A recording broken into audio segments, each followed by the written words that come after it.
Balada. La noia rossa que treballa als aspis espera un fill per la tardor. Passeja un ventre heroic i té els peus tan inflats que s'ha hagut d'estripar les espardenyes.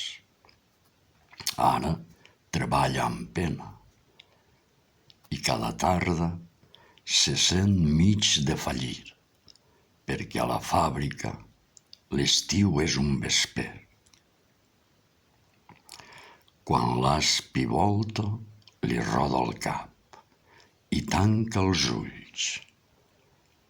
Enyora la quietud de casa seva, el càntir d'aigua fresca i el balancí de boga.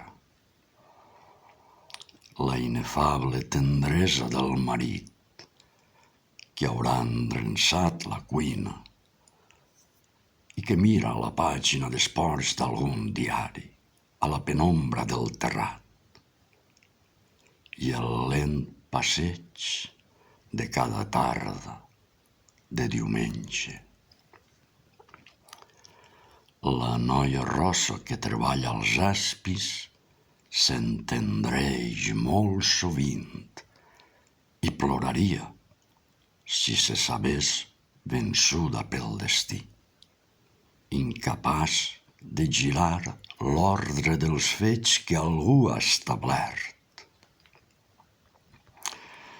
Quan vingui la tardor, tindrà un fill desimbolt i agosarat, que en fer-se gran serà, pot ser, paleta, i cantarà enfilat a les bastides com un home senzill que no tem.